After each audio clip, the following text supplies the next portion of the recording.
Assalamualaikum, salam satu Malaysia. Seperti biasa anda bersama dengan saya Siti Rizwan dalam Inspirasi Koko musim kelima. Alah sedihnya saya memandangkan sekejap betul masa berjalan. Sekarang kita pun sampai ke episod terakhir. Tetapi kita belum berakhir lagi, ini baru permulaan. Seperti biasa memang istimewa semua episod kita paparkan.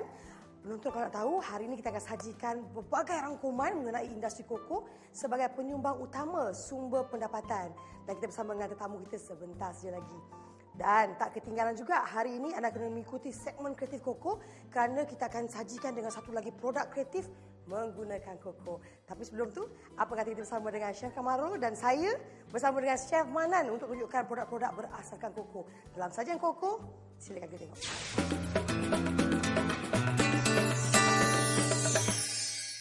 Hai, bertemu lagi kita dalam sajian koko bersama saya Serina dan juga Chef Kamaru. Ya, Serina, apa khabar hari ni? Saya agak sedikit sedih walaupun Kenapa? baju saya warna-warni. Ceria tu?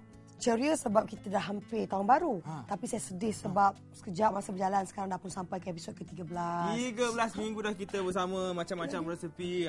Tapi apapun, terima kasih atas sokongan padu anda dalam rancangan Inspirasi Koko ni. InsyaAllah panjang umur, kita jumpa lagi.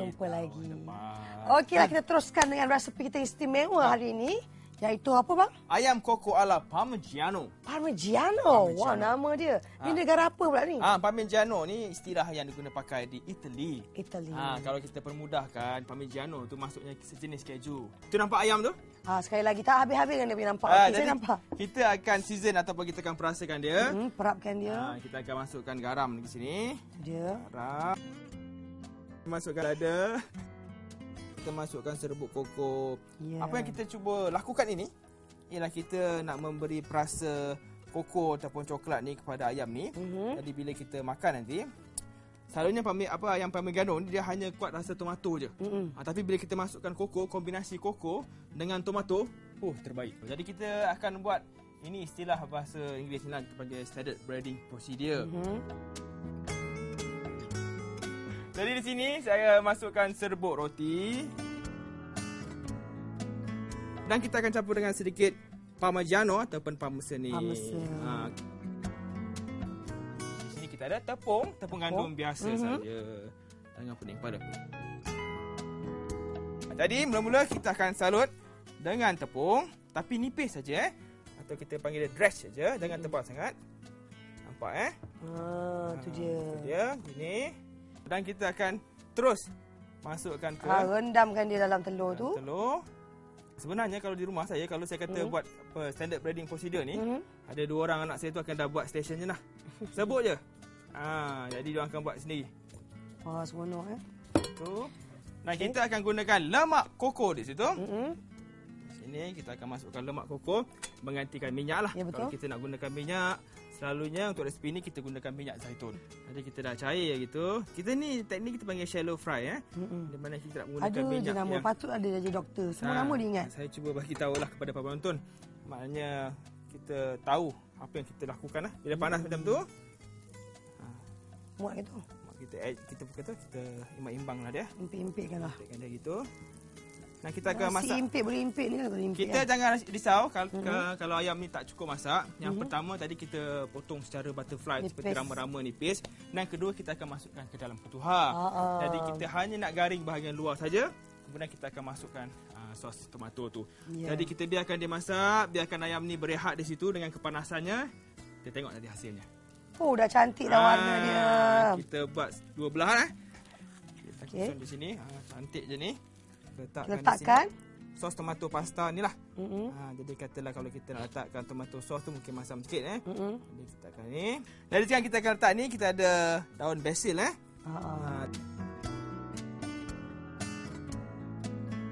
ni coklat putih. Coklat putih kita. Ni pula tadi Parmigiano tadi.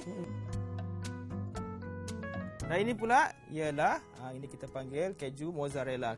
Ini kita masukkan dalam ketuhar, lebih kurang suhu 180 darjah Celsius. Tak lama sangatlah, 15-20 minit macam tu. Kita lihat hasilnya selepas ini. Tengok tu. Saya letakkan di depan sini. Cantiknya. Cantik ya. Nampak tu coklat putih dah cair kan. Betul. Keruk. Betul, bukti. Nampak tu? Tak pula di sini sikit. Memang terbaik lah. Terbaik Ini wajib cuba. Dan kita akan letak sikit daun parsley ni, Italian parsley ni. Cantik situ. Dan letaklah sedikit lada hitam. Ayam koko ala Parmigiano, mudah, senang, sedap. Dan lazat. Ya, mesti cuba. Selepas ini, apa Serena? Kita ke segmen Bicara Koko. Oleh kerana ni yang terakhir saya pada episod ini dan musim ini, insya-Allah kita jumpa lagi. Jangan lupa cuba semua 13 resepi yang telah saya beri sebelum ini. Cuba lagi.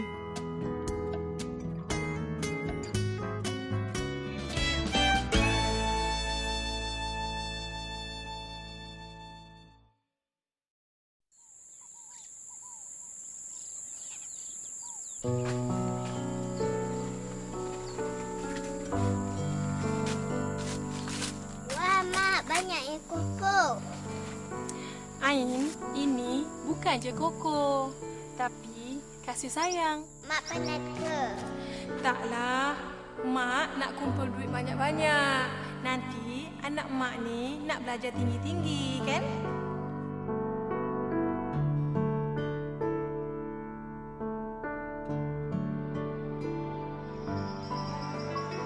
Mak, Rindukan Mami. Apa ni? Banyaknya coklat. Ini bukannya coklat je. Inilah dia kasih sayang.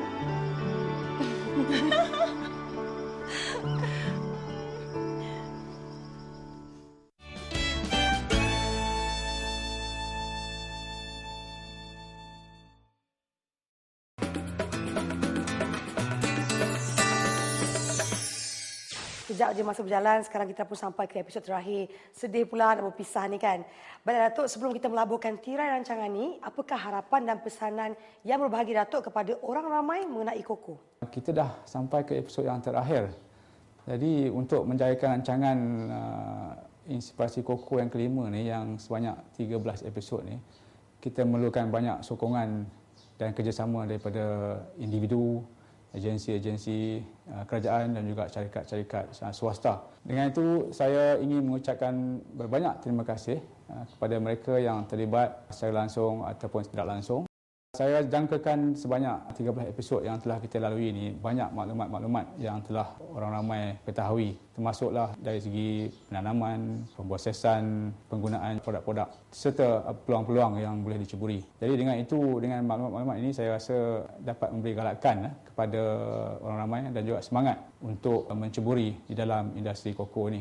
Di sini kita dapati industri koko ini banyak peluang-peluang, sama ada dari sektor huluan ataupun juga di sektor hiliran.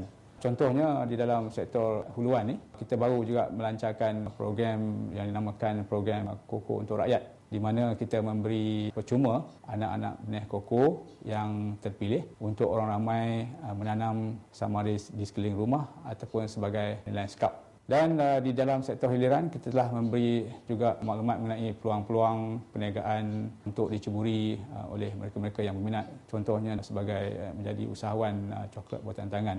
Dengan peluang-peluang ini, saya rasa kita boleh meningkatkan pendapatan bagi mereka-mereka yang menceburi di dalam peluang-peluang ini. Cuma yang perlu untuk menceburi peluang-peluang perniagaan ini, kita hendaklah mempunyai semangat, keberanian dan juga tidak putus asa di dalam mengharungi cabaran-cabaran perniagaan ini. Dengan itu, saya menggalakkan orang ramai untuk merebut peluang ini yang telah diketengahkan oleh AKM dan juga agensi-agensi kerajaan yang terlibat, di mana kita menyediakan berbagai-bagai kemudahan untuk orang ramai yang menceburi di dalam bidang industri koko ini. Di samping peluang-peluang perniagaan yang telah kita ketengahkan untuk orang ramai dalam episod-episod yang lepas ni, kita juga memberi maklumat mengenai penggunaan dan juga khasiat-khasiat koko. Dengan maklumat tersebut, saya harapkan kita dapat mengubah kita punya minda dan juga kita punya paradigma mengenai tanggapan yang negatif kepada produk-produk koko.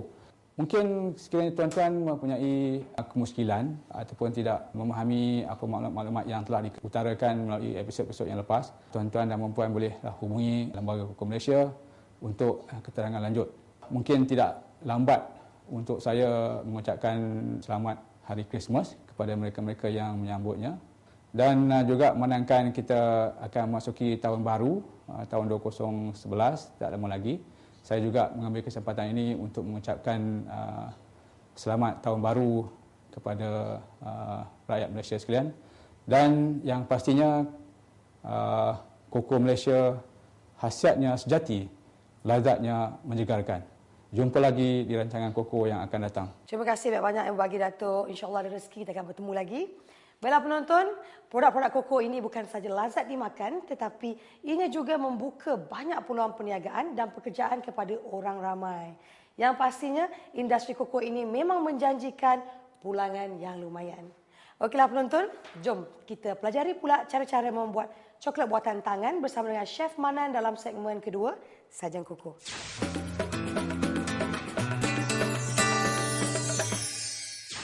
Jangan diucap selamat tinggal.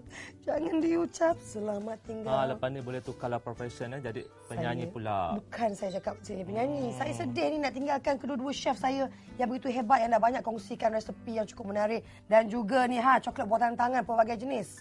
Tapi Serena, jangan risau sebab untuk episod terakhir ni saya akan berkongsi dengan penonton dan juga Serena salah satu lagi resepi kegemaran saya iaitu coklat truffle krim keju. Oh, menarik krim keju you. Okey, kita tuangkan 3/4 lah seperti biasa ya. Kita ratakan dengan menggunakan perata steel ni. Okey. Okey. Kita letakkan termometer kita, jangka suhu. Okey, jangka suhu dapatkan 29. 29 lah, betul. Betul. Tepat kan? Sebabnya Dia kita tidak dah pernah berbohong. kita gunakan suhu bilik 24 hingga 25. Okey. Okey, kita kacaukan sampai dia sebati Serena. Okey, masukkan ke dalam kita punya acuan plastik ni. Tuangkan. Okey, sambil kita ketuk, kita ratakan dengan menggunakan spatula. Okey, kita scrapkan ni. Kita cuma terbalikkan kita punya acuan ni. Macam tu. Kalau dah keras, kita boleh ketuk sikit macam ni. Lepas tu kita macam tu kan. Lagi macam tu. Okey, kita biarkan dia sejuk seketika kat sini. Kita ambil ni. Macam ni ya, Serena. Dah keras. Lepas tu kita ambil kita punya scraper ni, kita bersihkan dulu atas ni. Cuma tolak je Cepat dia keras sebab dia kita dah stabilkan dia dengan betul. So macam ni kita masukkan kita punya krim keju ni Serena. Okey. Kita pipekan dengan menggunakan bag piping ni. Okey. Cuma pipekan Serena macam ni. Jangan penuh-penuh. Macam ni. Kita ketuk sikit supaya dia turun Dia punya krim keju ni turun. Tuang macam ni Serena. Lepas tu ratakan dengan menggunakan spatula Kita cuma tolakkan je Serena. Macam ni. Beginilah penonton Serena. Selepas kita dah tutupkan dengan coklat, kita perlu sejukkan ke dalam peti sejuk selama 15 hingga 20 minit dalam suhu 7 hingga 10 darjah Celsius. Okey Serena, nampaknya coklat kita pun telah sejuk beku ataupun keras. Kita boleh keluarkan daripada kita punya acuan ni Serena. Ya. Kita macam biasalah, kita kepak-kepak tekan macam ni. Kita balikkan macam ni. Kita balikkan macam tu juga. Minta nak degil. Dah keluar. Cantik pun. Beratur berkilat je. Serena sebabnya kita membuat kita buat penstabilan kristal yang betul. Okey Serena. Okey. Boleh kita hidangkan kepada tetamu kita Serena. Siaplah sudah. Namanya? Coklat truffle krim keju.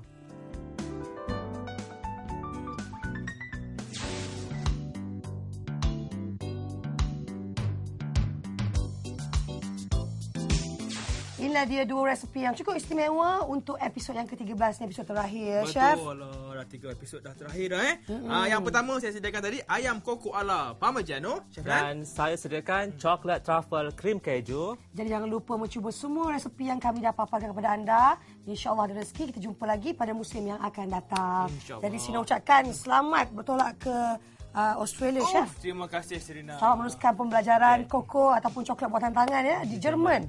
Bulan depan saya pergi Serena. Wow. Alhamdulillah. Jadi jangan lupa tu penonton. Satu Koko, Satu Malaysia. Satu dunia. Yang pastinya Koko Malaysia. Khasiatnya sejati. Lazatnya menyegarkan.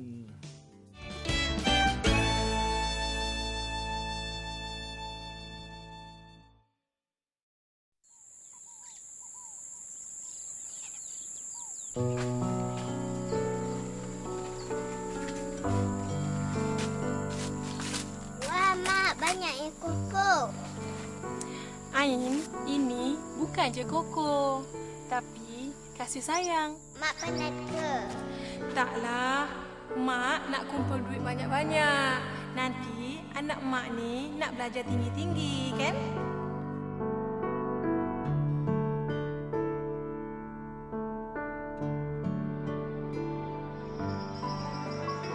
Mak,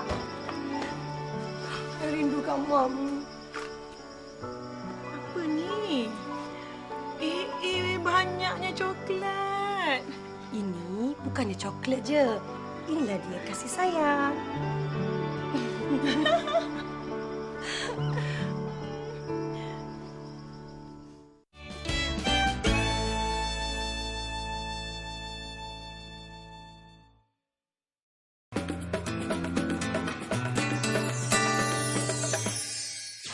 Assalamualaikum warahmatullahi wabarakatuh. Apa khabar para penonton? Selamat menonton rancangan Inspirasi Koko musim kelima dalam segmen Kreatif Koko. Minggu ini sekali lagi bersama dengan saya Chef Amir dari Kokolati Cokolatia.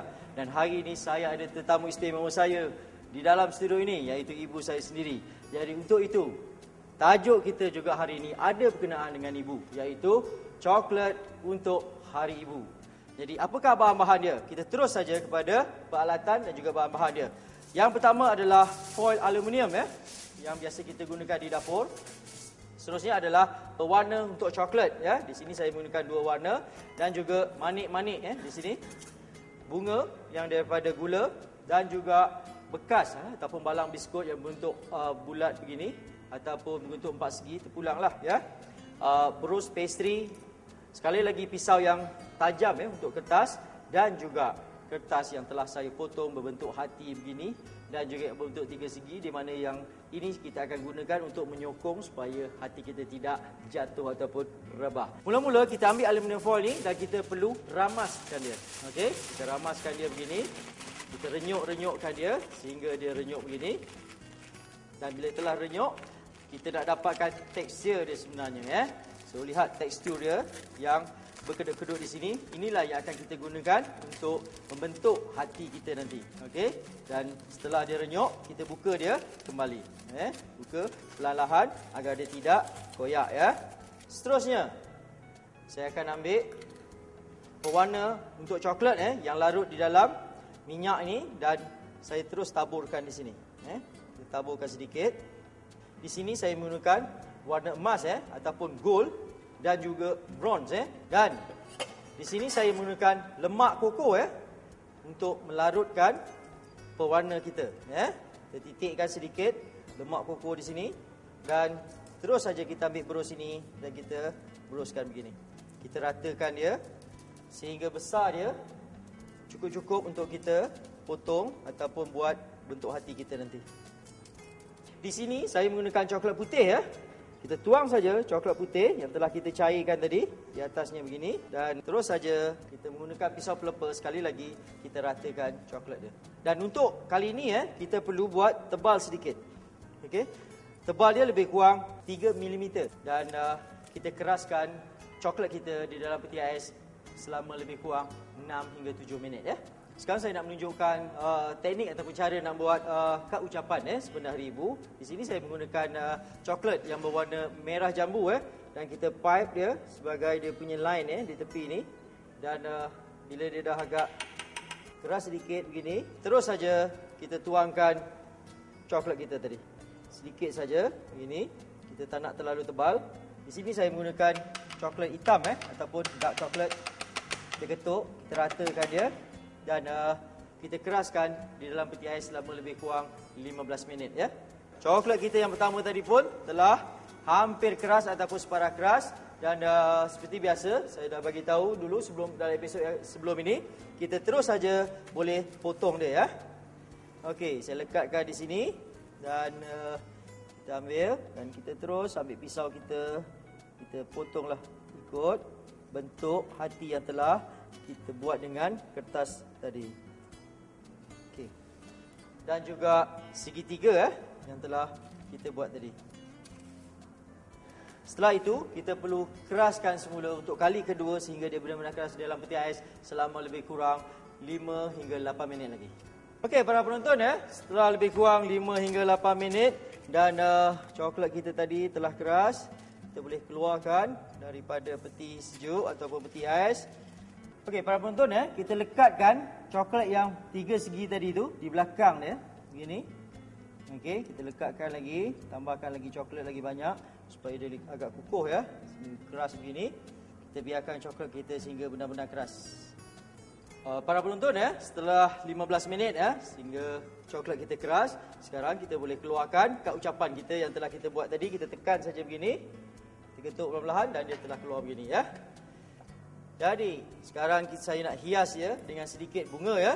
Dan tapi sebelum tu saya nak tulislah Selamat Hari Ibu di sini. Okey. Saya menggunakan coklat putih untuk menulis ucapan kita. Okey. Tulis Selamat Hari Ibu. Di sini saya lekatkan sedikit bunga yang berwarna merah yang dibuat daripada gula. Beginilah bentuk ucapan kita dan seterusnya kita boleh lekatkan terus di atas ataupun di tepi arca yang berbentuk hati kita tadi. Akhir sekali kita taburkan manik-manik yang berbentuk hati ini. Terusnya di sini saya telah siapkan coklat-coklat yang telah saya bungkus dengan foil aluminium yang berbentuk hati begini dan boleh saja kita penuhkan kita punya pinggan. Saya harap para penonton dapat mencubanya sendiri di rumah kerana ia amat mudah saja untuk disediakan. Sebenarnya bagi saya hiasan kreatif ini bukan saja untuk Hari Ibu. Sebenarnya ia boleh juga digunakan untuk hari-hari yang lain. Dan akhir kata dari saya, sebelum saya mengundurkan diri, seperti biasa serangkap pantun dari saya, coklat compound, coklat Couverture. Dua-dua sedap belaka. Kalau kita terasa lapar sentiasa, apa lagi? Makan coklat aja. Untuk hadiah utama, 2 pemenang setiap seorang akan menerima wang tunai RM1,000. Pakej kursus coklat buatan tangan tidak boleh dipindah milik bernilai RM1,900. Buku resepi terokai rasa coklat bersama Chef Amir serta hadiah iringan tajaan Lembaga Koko Malaysia. Starter kit membuat coklat termasuk coklat fountain serta buku Belgian Chocolate by Roger Geertz, tajaan syarikat The Chocolate Effects, kesemuanya bernilai RM1,500. Buku resepi Main Masak-Masak bersama Chef Kamarul, tajaan syarikat Telaga Biru. Untuk memenangi hadiah utama ini, kumpulkan kesemua jawapan mingguan dari episod 1 ke episod 12 dan lengkapkan slogan Saya Suka Koko kerana tidak melebihi 15 patah perkataan dan emailkan ke inspirasikoko@koko.gov.my sebelum 31 Disember 2010. Untuk maklumat lanjut dan menyemak soalan-soalan terkumpul, layari www.inspirasikoko.com. Pertemuan perpisahan ada manusia biasa. Sedih saya penonton. Tak apa dah penonton, setiap yang bermula pasti ada berakhirnya. Begitulah dia paparan yang dapat saya kongsikan bersama dengan anda selama 13 minggu di dalam Inspirasi Koko musim kelima kali ini. Harapan Serina semoga apa yang telah kami paparkan akan dapat menambah lagi ilmu pengetahuan anda mengenai kepelbagaian khasiat, kebaikan dan kegunaan koko. Tetapi juga pelbagai peluang perniagaan dan pekerjaan yang terdapat dalam industri koko di negara kita ini. Dan semoga tidak wujud lagi segala salah tanggapan terhadap produk-produk hasilan koko. Kerana koko memang berkhasiat dan paling sesuai sekali untuk wanita yang hamil seperti saya. Para penonton, saya pasti anda juga telah mencuba pelbagai resipi-resipi yang cukup menarik dan penuh dengan khasiat dan coklat buatan tangan yang ditunjukkan oleh Chef Manan. Sepanjang kita bersiaran, pelbagai seni kreatif Koko telah pun kita paparkan. Jangan lupa mencuba, mana tahu anda nak buat hadiah hantaran ke ataupun hadiah untuk ibu anda, tentu mereka akan rasa gembira nanti. Okey, siapa tak sempat salin resepi ataupun ingin melihat semua rakaman kita dan juga nak tahu siapakah pemenang untuk Inspirasi Koko musim kelima ni, jangan risau. Layari laman web www.koko.gov.my. Nampaknya dah pun sampai ke hujung rancangan penonton. Sampai kita bersua lagi pada musim akan datang, insya-Allah. Ingat Koko, ingat Serena. Yang pastinya Koko Malaysia, khasiat sejati, lazatnya menyegarkan. Jumpa lagi, selamat tahun baru. Sedih saya penonton.